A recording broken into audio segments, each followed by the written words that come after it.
دعائے قنوت. حضرت ابی ابن کعب رضی اللہ عنہ فرماتے ہیں ان رسول اللہ صلی اللہ علیہ وسلم کان یوتر بثلاث رکعات ویقنت قبل الرکوع. رسول اللہ صلی اللہ علیہ وسلم 3 وتر پڑھتے اور دعائے قنوت رکوع سے پہلے پڑھتے تھے.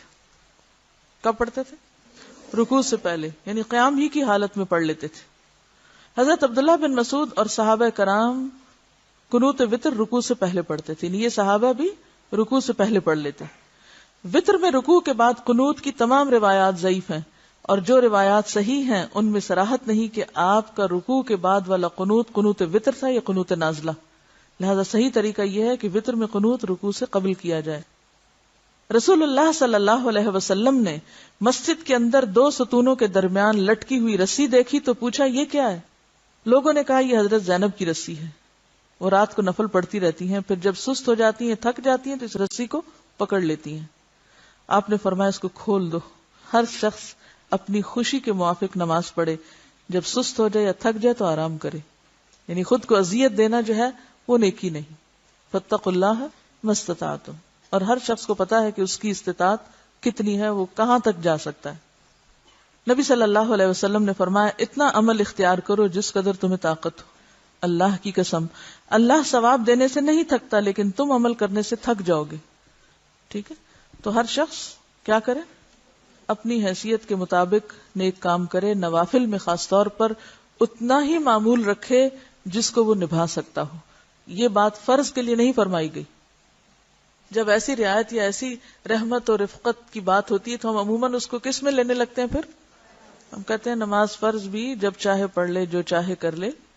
تو یہ بات نہیں ہے. حضرت حسن بن علی رضی اللہ عنہ روایت کرتے ہیں کہ رسول اللہ صلی اللہ علیہ وسلم نے مجھے کچھ کلمات سکھائے تاکہ میں ان کو قنوت وتر میں کہوں.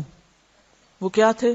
اللہم اہدنی فی من ہدیت وعافنی فی من عافیت وتولنی فی من تولیت وبارک لی فی ما اعطیت وقنی شر ما قضیت انک تقضی ولا یقضى علیک وانہ لا یذل من والیت ولا یعز من عادیت تبارک ربنا وتعالیت. اے اللہ مجھے ہدایت دے کر ان لوگوں کے زمرے میں شامل فرما جنہیں تو نے رشد و ہدایت سے نوازا ہے، اور مجھے عافیت دے کر ان لوگوں میں شامل فرما جنہیں تو نے عافیت بخشی ہے، اور جن لوگوں کو تو نے اپنا دوست بنایا ہے ان میں مجھے بھی شامل کر لے. کتنی خوبصورت دعا ہے. اور جو کچھ تو نے مجھے عطا فرمایا ہے اس میں میرے لیے برکت ڈال دے، اور جس شر اور برائی کا تو نے فیصلہ فرمایا اس سے مجھے محفوظ رکھ اور بچا لے. یقیناً تو ہی فیصلہ صادر فرماتا ہے، تیرے خلاف فیصلہ صادر نہیں کیا جا سکتا، اور جس کا تو والی بنا وہ کبھی ذلیل و خوار اور رسوا نہیں ہو سکتا، اور وہ شخص عزت نہیں پا سکتا جسے تو دشمن کہے.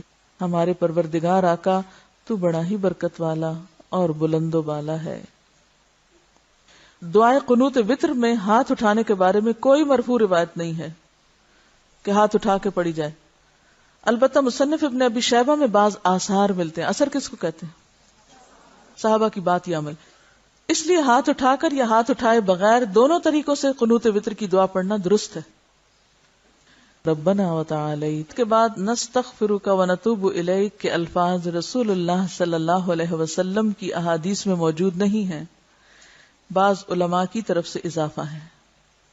حضرت ابن عمر کے سامنے ایک آدمی کو چھینک آئی تو اس نے الحمدللہ والصلاۃ والسلام علی رسول اللہ کہا. یہ سن کر ابن عمر فرمانے لگے میں بھی الحمدللہ والصلاۃ والسلام علی رسول اللہ کہہ سکتا ہوں، مگر رسول اللہ صلی اللہ علیہ وسلم نے اس موقع پر ہمیں یہ تعلیم نہیں دی، بلکہ یہ فرمایا کہ چھینک آنے پر الحمدللہ علی کل حال پڑھا جائے. ٹھیک ہے، تو جس موقع کے لیے جو کچھ سکھایا گیا ہے اسی پہ کفایت کیجیے.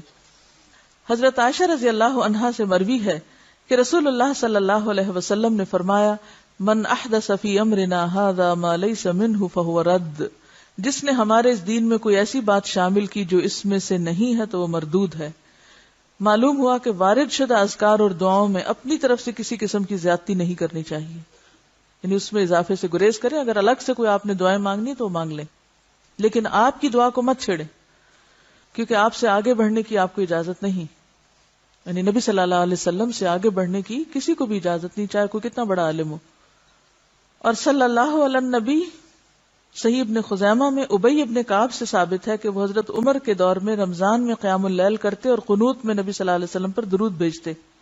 اسی طرح حضرت معاذ انصاری سے بھی ثابت ہے، لہذا صلی اللہ علیہ نبی پڑھنا جائز ہے کیونکہ یہ صحابہ کرام سے منقول ہے.